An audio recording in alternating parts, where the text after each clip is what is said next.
Impact Radio 102.1 FM. Welcome to the Friday edition of the newspaper review, where we get to analyze all of the stories that made front page in some of the dailies that we have with us today. From this week, since it started like over the weekend, we've seen continuous, embarrassing news in terms of our security structure and all of that. And why do I say embarrassing news? I say so because just over the weekend we heard of the 35 people that were killed even after a ransom had been paid. We also saw just a couple of days ago where a young man in Anambra State was kidnapped, ransom paid, and he was still killed. Just yesterday or the day before yesterday, we saw videos of a POS operator with his children being maltreated, being flogged, being treated as bad as you can imagine, and all for purpose of a ransom of 50 million naira, which I'm wondering where they're expecting someone who is doing a POS business to get that from. 50 million naira. How are you expecting someone who is a POS operator to be able to afford 50 million naira for ransom? That is 3 incidents now, with the 4th one being what? Students of the Nigerian Law School, 5 of them allegedly kidnapped yesterday, if I am not mistaken. The news broke. There is 4 major issues that has actually taken place in terms of kidnap, with lives lost, and with families dispersed in sorrow, with families mourning, with families sad, and of course so many families with their hearts in their mouth, not knowing what will happen to their kids who have been kidnapped. And this is how I welcome you to the newspaper review right here on our Impact Radio 102.1 FM. My name is Uche Okorie. Welcome to the show. Good morning, Nigeria. Good morning, Lagos. Good morning to you, Uche. Welcome to the newspaper review right here on Impact Radio 102.1 FM. The first edition of the show for the month of August here, 2025. I skipped on that. Yeah, I didn't go there. My mind didn't go there. See what I'm trying to do here? Yeah. I didn't want to follow the trend you started. So I'm trying to liven it up right now, because I understand how stories like this can be somewhat, touching. Can be how should I call it, heartbreaking, because for every now and then there's always a bit of all of this news emanating from different spheres of the country. Kidnapping, you kidnap them, they pay the ransom, you still go ahead to take their lives. So why do you take the ransom from them? It's like you eating your cake and you still having it. How did the Englishman say it again? Okay, wanted to have your eat your cake and still have it. But then we pray that the hands of the law will definitely catch up with people who are perpetrating this bad act in our society as it is right now. Ayodeji Ajiboye is my name. Welcome to newspaper review on Impact Radio 102.1 FM.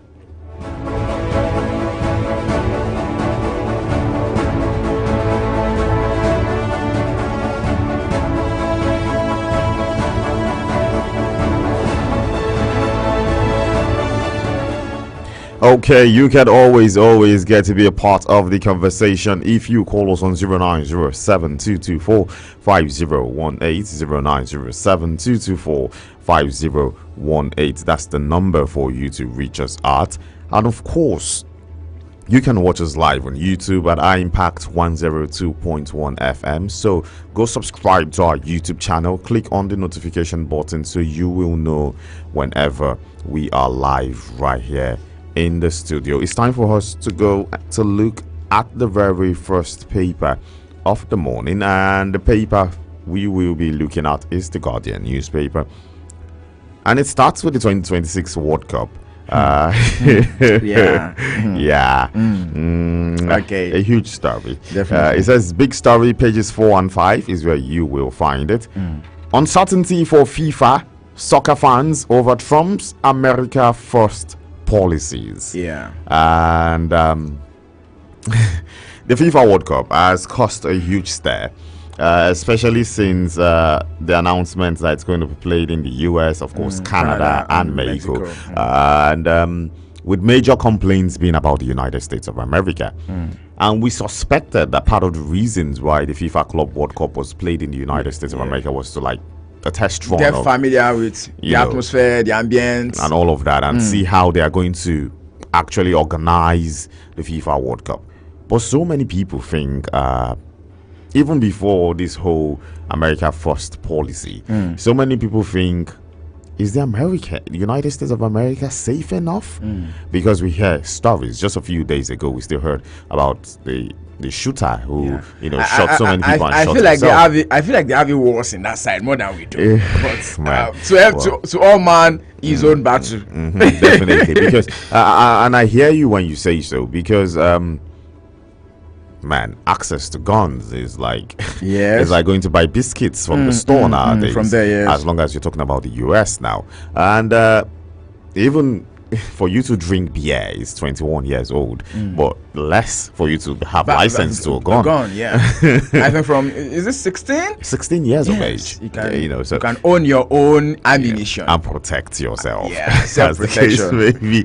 And it's really a laughable situation, because now the World Cup is a global event. The World Cup is an event that churns out millions and millions of people in wherever it's hosted. Even if many of them do not get to be in the stadium, some of them just want to have tourist attraction, have fun. So it brings a lot of money to the country. It brings a lot of people to the country. Let's take South Africa, for example. Yeah, obviously. And we see all of these things, and you wonder, how would people be safe if all of a sudden someone just comes to the stadium and say, even not to the stadium, because we didn't see that happen in the FIFA Club World Cup, but we can't compare the FIFA Club World Cup with the proper World Cup, because first and foremost, the World Cup is all countries now. It has nothing to do with clubs. You see people of different colors, different origins, different race trying to come together at a world where we've seen so many stories about the America wanting Americans bilateral relationships, immigrants, against immigrants, so many things going on in the United States, and it feels like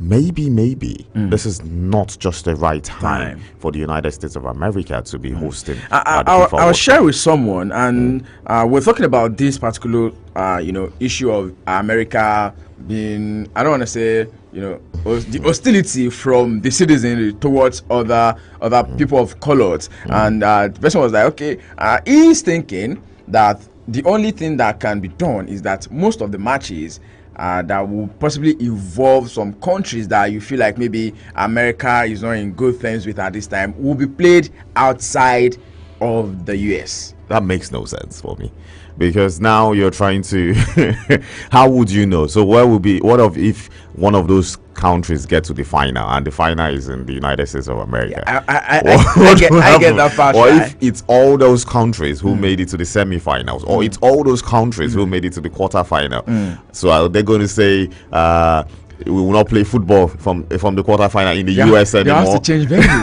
Let's take them to Canada or take them to Morocco. Did I say Morocco to Mexico?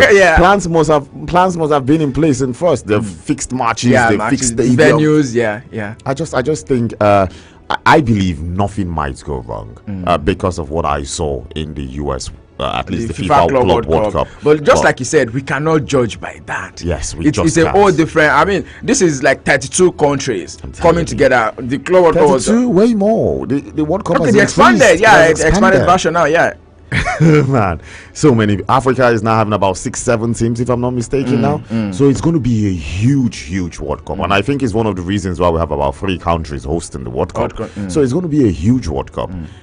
And now America, with its American first policies, which has to do with business and all these things, will so many things change? But then again, we'll remember Saudi Arabia hosted the World Cup. Qatar hosted the World Cup. And when they did host the World Cup, so many people say, how will they host the World Cup? There's so many cultures coming in. They have tolerance to so many things. They do not tolerate everything. But we saw the World Cup come, and it was practically the best World Cup we've seen in terms of in recent times, in terms of the gameplay, in terms of stadiums, in terms of organization. Everything was proper. And all of a sudden, it's the US time, and the fear is there. Don't forget that there were also some, inside talks about, the way the Qatari government to made use of workers when they were built up to the World Cup. But of course, that does not really always happen. All these things always happen. But I'm hoping, if indeed the US gets to continue to be part of that journey, that nothing goes wrong come that 2026. I mean, it's just next year. Yeah, it's around the corner, and Nigeria is not yet qualified. We still got a couple more qualifiers. I need to chip that in. We still got a couple more qualifiers to play, and as it is right now, it feels like the boys are jacked up because the ladies are raking in money. So. Well, let the boys go to USA and win the World Cup as well. Let's see what's going to happen at the end of the day. Man, huge dreams. Let them qualify first. But it's a good imagination, very vivid one. Very vivid, but for people who are struggling to qualify, who I don't think will qualify. Well, I think that has to do with a bit of head coach thing. I don't think we'll be in World Cup come 2026. Please don't be a prophet of doom. It's early in the new month. It's you look at the games, you see the games. Yeah, we're playing South Africa, we're playing Lesotho. You see the points we are at. I don't think if it happens, I will be elated. I will be so happy. Let's not miss 2 World Cups back to back. Man, please. Aside from that, people want to go visit Mexico. People want to go visit Canada for tourist attraction. And you say visit? Yes, for tourist. Isn't that what it is? Did you say visit? Yes. Okay. For tourist attraction. Let's leave it at that. To the US for tourist attraction. Yeah. So some of all these things. Maybe I'm not coming back. No, nobody does that. Okay. Nigerians are people who, are functional, go for competitions, they go, they return. We saw the ones that went to Russia, they came back. We've been every one of them. We've been everywhere, and we make sure we obey the rules. When our visa expires, we come back. We don't run away from. No, we don't do that. Yeah, we don't do that. Moving on to the other stories we have right here on the papers. Tinubu rallies governors to drive reform games despite hardship, discontent in states. You find this story on page 6 of the Guardian newspaper. Beside it, 2027, PDP rejects Tinubu's endorsement, berets Atiku others over ADC coalition. Page 27 is where that story is, and of course, more persons still dropping out of the PDP and being part of the coalition. Dino Melaye, who has been suspended for about 10 months, he has officially dropped from the PDP. Well, I will believe he will be with his principal, Alhaji Atiku Abubakar, in the ADC. So let's see how that one pans out. Underneath it, Appeal Court upholds Ayodeji's election as Ondo governor. This story you find on page 27, and I guess the next move will be to the Supreme Court because it never ends at the Appeal Court. Really, I'm waiting for the day when the Nigerian election will be done and it won't get to court. Although we've seen some of them. We saw it. Yeah, 2015. Yeah, it does. It did happen. That was the presidential election. But I think some states still do have it. Yeah, some states do have it. Like free and fair. I've lost. Let's just let it be. And I feel like most of these things does not even happen with the individual in question. I think it's about a party thing. Like let's make the move. Let's call for it. Let's just maybe the first 4 months, let's just destabilize whatever this person has in plan by going to court, coming back, and all of those things. Did you say destabilize? Maybe they feel justified to think that their rights were stolen, and they say to themselves, the last hope of the common man is in court. And I'm going to go, seek redress from the court. So let's see. But we're hoping some of these days it will come where nobody would even think of it because they know how free and fair the election was. Tension as bandits dismember 2 teenagers in Kogi. Something which I didn't even put in the lead of what we were talking about. Another gruesome situation. It's always in the North Central. Crazy, and some parts of other part of Nigeria too, because insecurity is running riots everywhere in Nigeria now. More defections, leadership crisis on. We just spoke about that one with Dino Melaye being the face of this particular story right on the paper. And there's also Senator David Mark. Yeah, the leader or the chairman of the new coalition party, the ADC. Concerns as bank charges customers for accumulated USSD debts. Yeah. Bro, I think I was the only one. I checked my account and I'd be like, whew. Man, I think we use similar banks. Jesus. And I received those mails back to back. I still received one this morning, and I was wondering what's going on. It's a guinea. What's going on? What's going on? Anyways, 74% of children in detention homes awaiting trial. Report declares 74% of children in detention homes. I want you to soak that in. 74% of children. When I say children, you should understand that they've not reached adults yet. They are not yet 18. We're talking about people below 18 years, 17, 16, 15, 14, 13, 11, 12, 10, as the case may be. And I say so because we just saw the case of the young man, a 12-year-old boy. Okay, it was 12 years old. at 12. At 12. Yeah. And now he's how old? He's about in his 20s now.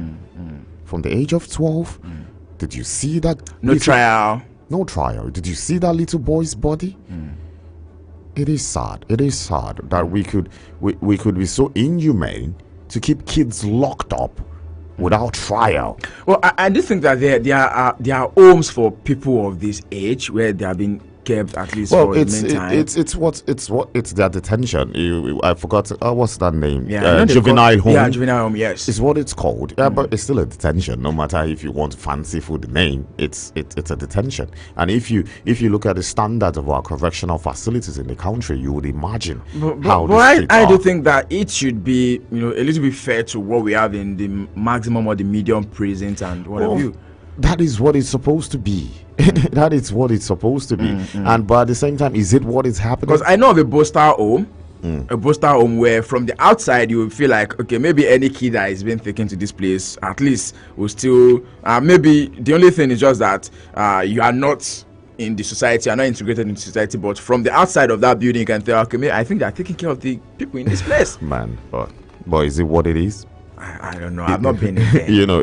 Is it what it is? It's just like when you paint a carton, make it look fanciful, but you open it, it's still empty. Or let's say when you wrap a gift, you put all the wrappers on it, but when you open the gift, you're not sure. It could be something empty. It could be a pen. It could be as bad as even just whatever it might be. Serious. But it's not about the outside, it's about what is really being done. And if I'm going to even look at Nigerian correctional facilities using the major facilities to join the Kirikiris of this world, the Kuje prisons of this world, I do not want to even think how the juvenile homes will look like.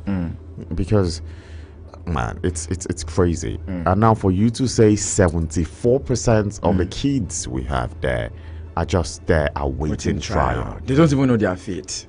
Man, you don't know if I'm guilty or not guilty. Man, other stories right here on the Guardian newspaper, just underneath the nameplate. Call of strike for negotiation. Presidency reps tell health workers. This story you find on page 3. And major question you will ask if you're a health worker was this strike just started out of the blue? Or were there warnings? We saw the Nigerian Medical Association give a 21-day ultimatum, a 21-day warning before they would go on strike. They gave an ultimatum, and at which I think the federal government started talks with them, and they've given new 21-day, which I think over 5 days or 6 days have passed now. The Nigerian Association of Nurses and Midwives, who began their strike, was it on Monday or on Tuesday? I'm not certain now. Who began their strike on that particular day, gave a 15-day warning before they embarked on this 7-day warning strike, which they have started. So what stops the government from negotiating before the 7-day warning strike started? Or are you waiting to see what they can do or what they will do? Whether or not they're going to proceed on the strike action. It makes no sense. It makes no sense when health workers, who have always said our priority in our lives, because without the health sector, you can imagine what the situation of Nigerians will be.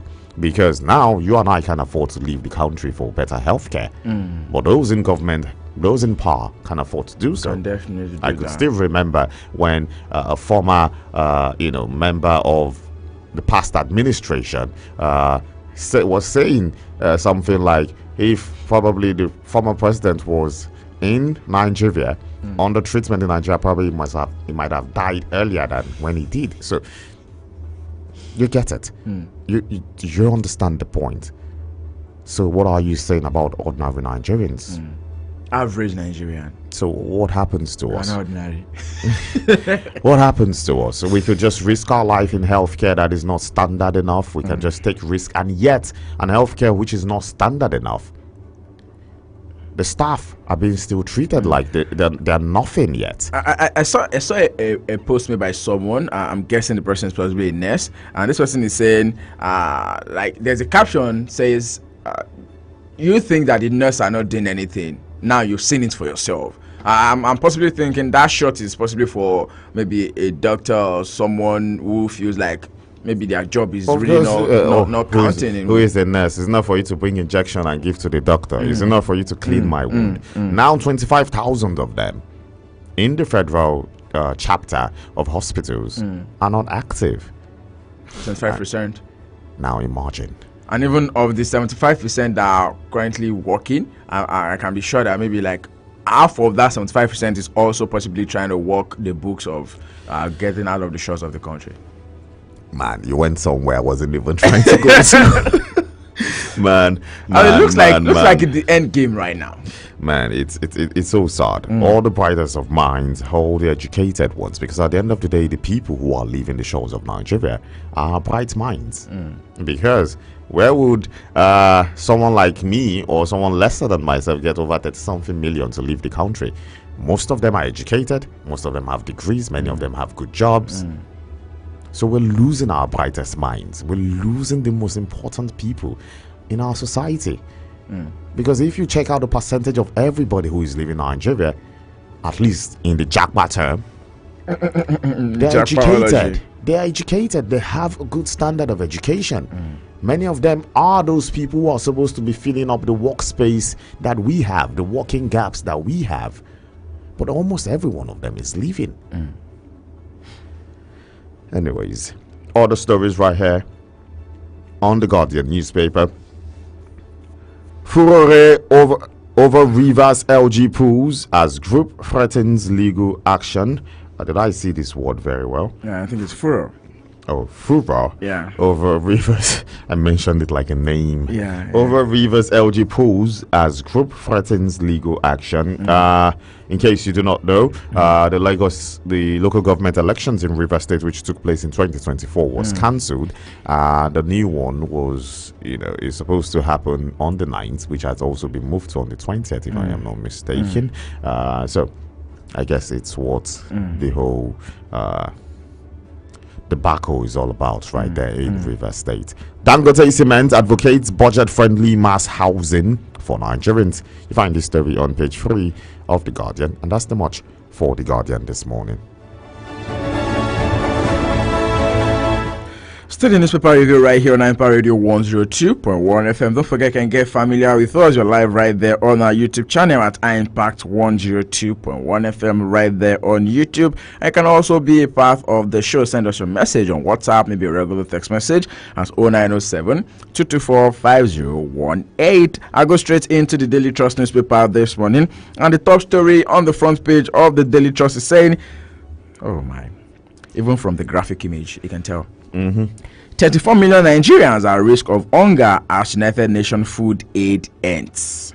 34 million Nigerians are at risk of hunger as United Nations food aid ends. That story is on pages 3 and 4 of the Daily Trust newspaper this morning, and just beneath that headline you have the image of people, of the members of the National Emergency Management Agency, that is NEMA, where they are receiving 119 Nigerians who are returning from Niger Republic. That's just yesterday. I tell you, imagine 34 million of the 200 and something million that we have are definitely going to be at risk of being hungry.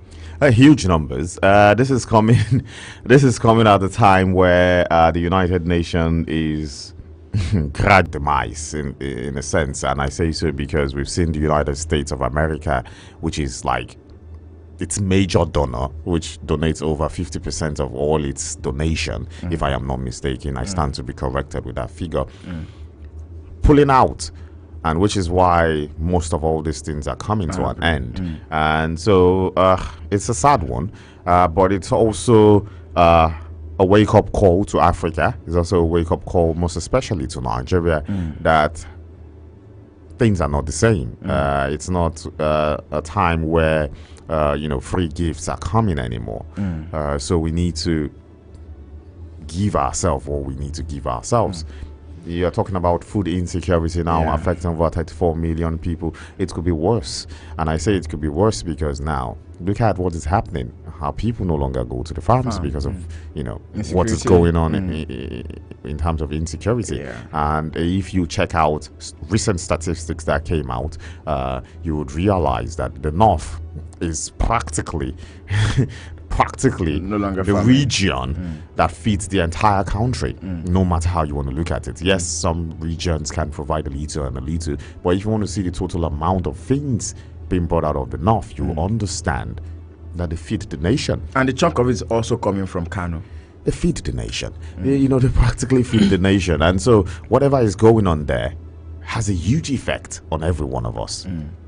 And so we need to understand that we need to speak up against insecurity up north. It's huge. Benue is in distress. Plateau is in disarray. Borno, similar. Katsina. This is a place, Niger. Niger has the largest arable land in Nigeria. Niger can feed Nigeria for years and years and years and years to come without even breaking a sweat. So we need to understand that it's possible. As soon as possible. All right, away from that story, just beneath the graphic image on the front page of the Daily Trust newspaper for this morning, it says #End Bad Governance Protest. 1 year after, nothing has changed. #End Bad Governance Protest. 1 year after, nothing has changed. That particular one is coming through from the conveners of 5 and 6 of the Daily Trust newspaper. And just beneath the nameplate of the Daily Trust newspaper this morning says, Canada to join United Kingdom, France to recognize Palestinian state come September. Canada to join United Kingdom, France to recognize Palestinian state in September.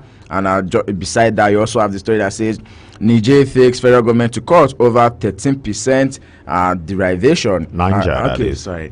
And that has to be Niger. Niger takes federal government to court over 13% derivation. I'm on the story. Check out page 8 of the Daily Trust newspaper for this morning. And lastly, on the front page of the Daily Trust newspaper, it says strike. Our government and nurses are going to be meeting today. Our strike, government nurses are met today. Want to know more about that story? I've talked about it already. You can check out page 31 of the Daily Trust newspaper this morning. Moving from the Daily Trust straight to the Punch newspaper, a couple of stories right here. It starts with the big one saying marketers warn against disruption as Dangote plans direct fuel supply. Marketers warns against disruption as Dangote plans direct fuel supply. And the back and forth between marketers and Dangote continues. You see right here, Nogasa, Petron, Taku Dangote. Petrol surges to 870 naira per litre at private depots amid feud. Huge feud as marketers have continued to accuse Dangote of trying to somewhat disrupt the market. Looks like there's a bit of price war now. Yeah, it is. We've seen on the papers where rumor of Dangote trying to pressure the federal government to ban the import of fuel. We've seen independent marketers who are majorly because especially now with the crash in crude oil price due to how unstable global price of fuel is at the moment. At the moment, they are going for imported fuel because they feel like, oh, it's cheaper to get imported fuel. And we also saw in the papers yesterday or the day before yesterday where private marketers had pegged their fuel at a cheaper rate compared to Dangote's, fuel. And so many of them think he going directly to supply, the filling station will cause a huge disruption. That's like taking food out of the mouth of so many people. Because we know how business works. The supplier goes to the middleman, then goes to the retailer. There's always someone in between. There's a chain. There's always a chain to it, and that's the chain that's about to be broken. So if Dangote does this, it becomes the producer, the marketer, and supplier. And supplier. At the end of the day. So who's to say it won't still turn to become the retailer? No one is saying, hey, you shouldn't find a way of how to do his business. That's his personal business. But at the end of the day, don't interfere in the process that we have on ground. The already chain that exists, which is what many of these marketers are talking about. And so I for one think the only way that all of this will come to an abrupt end and make sense, I for one believe, yes, eventually we need to stop the importation of fuel. You get me? I believe 100%. Whether or not you like it. Yeah, we have to. But before we do that, especially with how unstable the global market is, we need to have the NNPCL at full capacity in terms of its refineries. And good news, yesterday the NNPCL boss announced that they are not having any plans to sell the refineries. Instead, they want to rehabilitate it and make it work at full capacity. Amazing news. Have the refineries working at full capacity, be competitors with Dangote, and of course, I believe we'll have the possibility to crash down the price of fuel, tackle oil theft as much as you can, because hey, so much of our oil, we do not even know how much we produce or how much we consume. I beg you, and the fuel we actually consume in Nigeria, I don't think we've seen that of recent times. That is accurate. We hear of stories of our fuel being, sold in neighboring countries. We don't even know how it gets there. So all of these things needs to be checked. All of these loopholes needs to be sealed, and then, only then, can we put an end to importation of fuel and see how it can work out for us. And so at this point, we need to be real careful. There seems to be some sort of monopolistic tendency going on in this particular field. I'm not saying who's trying to do so or who's not trying to do so. Is it the federal government or I do not know. Private sector? I do not know, bruv.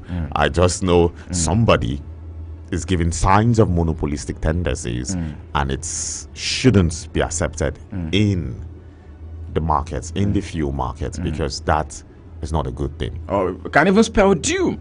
Huge one. Other stories right here on the front page of the Punch newspaper. I'll try to go through it as fast as I can. Nigeria needs new constitution, not amendments. This is coming from Eze Kwesili. Page 3 is where you find that story. Recovery ongoing in 1.3 trillion naira CBEX Ponzi collapse. This is according to the EFCC. You find this one on page 7. Ondo ADC vows to challenge Ayodeji's appeal court victory. We know it's going to the Supreme Court. Our suspected ritualist dissembered my 16-year-old son, Ogun driver. Find that story on page 4 and page 5. Or your budget hits 984 billion naira after 299.8 billion supplementary bill. You find this story on page 29 of the Punch newspaper. 2027 defections stir tension as APC ADC locks horns. That story you find on page 2. Government FX windfall crashes 73% to 589 billion naira in first half of the year.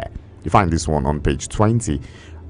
FEC, federal government approves 3.5 trillion naira for roads, airports, others. Page 2 is where that story is. And finally, by the nameplate of the Punch newspaper this morning, Nigeria-Ghana holds talks over anti-Nigeria protest. You find that one on page 7. And that's the much for the Punch.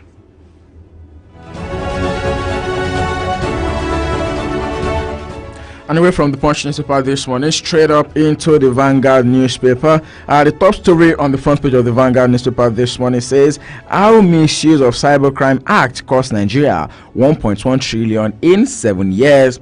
How misuse of Cybercrime Act cost Nigeria 1.1 trillion naira in 7 years. And the writer to the story is saying banks, telcos, MDAs, that's ministries, departments and agencies, networks breached. Another writer says financial sector loses 53.4 billion naira to cyber criminals in 2024. Another writer says urgent need arises for reimagining cybercrime enforcement architecture. For more on the story, check out page 2 of the Vanguard newspaper this morning. And then you have the graphic image on the front page of the Vanguard newspaper at the National Economic Council meeting that was held yesterday. In attendance with the vice president, the president himself, the chairman of the Nigerian Governors Forum, the governor of Kwara State, at the National Economic Council meeting that was held at the presidential villa yesterday. And beside that image, you have Niger drags federal government to Supreme Court over the 13% derivation. More of the story, check out page 9 of the Vanguard newspaper. Beneath that, you have Tinubu to governors, take gains of reforms to grassroots. Tinubu to governors, take gains of reform to grassroots. A lot of times, I do share with people that many a times we put the onus of, governance only on the president. But on a normal day, we should be questioning. Let me use the word. I'm not sure if attack is a strong word, but there's a way the general populace attacks at the presidency. Like they're supposed to do, they're supposed to do that. Let's channel that energy. Okay, of course, there are some states without local government. There are some states that they only have a TIC, that's like appointed local government. Exactly. Let's attack our state governors like that too. Well, let's let them know that we are not seeing the benefit of democracy, and it has to start from you, Mr. Governor. True point. Because these governors get a huge sum of allocations. It has changed. Things have changed. They get a huge sum of allocations. But then again, I also think it's because of the kind of system of governance that we run in this country, which is a federal system of governance, whereby these governors are limited to the kind of things that they can actually do. And yes, but we should still question them. Of course, no doubt. Uche, the governors have money. They have money now. Huge allocations comes to them. Huge allocations to internal generated revenues to a whole lot. Yes, I get it. But many of the things that you would want to complain about are actually, structured by the federal government. Like you say, some roads. Let's even leave roads. If roads, I think even the state government can do so. We saw recently Port Harcourt Abia State Road, which has come into full fruition, which was done by the state government. There's the way they tally it, and the federal government returns payments later in future. So as a government, the same thing was said about the road, road as well. That state government can do so, and you can get your money back from the federal government, depending on how. When it gets done. But there are so many things. Major of our problems reflect from center things: price of fuel, electricity, cost of food. Major of all these things are federally empowered. And so what would you expect the governors to do about all of this situation? Most of our complaints are revolved around many of all these things. Not like the governors do not have huge things that they can do to make sure that their citizens have a better life, but majority of the things that would make you and I have a better life is organized and conducted by the federal part. So it becomes difficult for you to blame the state government for things that are beyond their power or their jurisdiction, which is why we've called for decentralization of so many things in government, electricity, so many things. Let it be decentralized. Let the state government have the power to handle some of all. I think we are having a headway in terms of the electricity now, considering the meeting that was held a couple of days ago between the president and the Gencos. All right, away from that story right now, just above the nameplate of the Vanguard newspaper says strike. Federal government approves policy to regulate trade union activities. More of the story, check out page 5 of the Vanguard newspaper. Beside that, you have 2027 Obi confirms talks with PDP and others. 2027, Obi confirmed talks with PDP, others. Beside that, you also have governors move to address education crisis.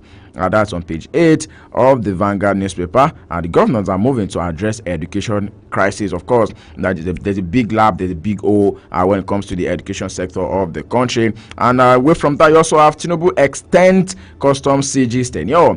Tinubu extends customs CG's tenure. For more of that story, you can check out page 9 of the Vanguard newspaper. And above that, you have a bank's deposit with CBN soars 783% to 79.8 trillion. Bank's deposit with CBN soar to 783% to 79.8 trillion naira. Okay, I want to believe that all of these are from the USSD charges, cause well, I don't think so. Because all of the money, I think you say it's all of our money. Nigerians are now putting more money into the bank. It has improved. And the cashless policy actually helped some people too. Yeah, so I guess it's improvement from what it was to what before it is now. But at the same time, we're still not there yet. I can beat my hands on my chest and say we still have more persons keeping money outside of the bank than inside of the bank. Because if you go check out the average Nigerians that earn, many of them are into businesses, small scale businesses, and many of the small scale businesses, they want to keep their money for immediate reach, immediate access, and immediate turnover, immediate, and all of that.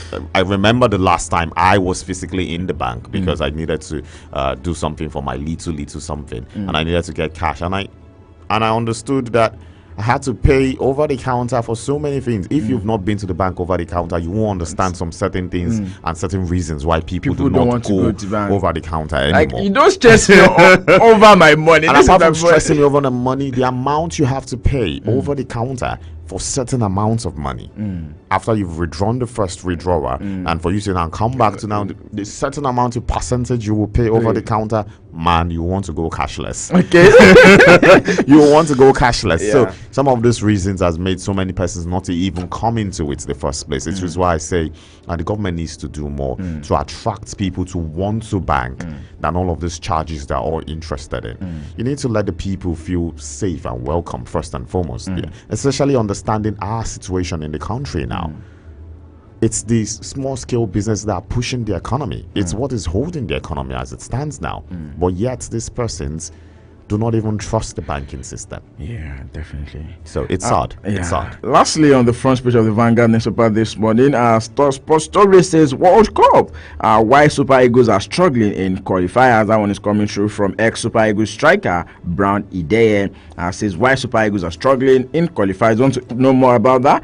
Check out page 29 of the Vanguard newspaper for today. And that's how much I'll be taking from the front page of the Vanguard newspaper. I do hope Brown Ideye has settled with Enyimba International. Well, he's gotten a job with another. Oh, really? He's gotten a job with a club. He's now going to be like their sporting director. More like an academy. Not to name names, but more like an academy. So he's going to supervise, talk about our transfers, other policies in the club, just to make sure that the club is also standard. But on the part of settling with allowance and bonus, Enyimba has said, "Did you not read our code of conduct? We're paying you, we're giving you flights, money, everything." I saw all of that. I say, man, so many things. And they said they only gave 7 goals or something. Yeah, 7 goals, 1 assist. They mentioned what he offered to. Oh wow! And you were getting paid. But for the Nigerian Premier League, where the highest goal scorers most times about 14 goals, 15 goals, I think we had close to 20 last season. Anna Shishu from National United had 18 goals. 18 goals. I mean, we've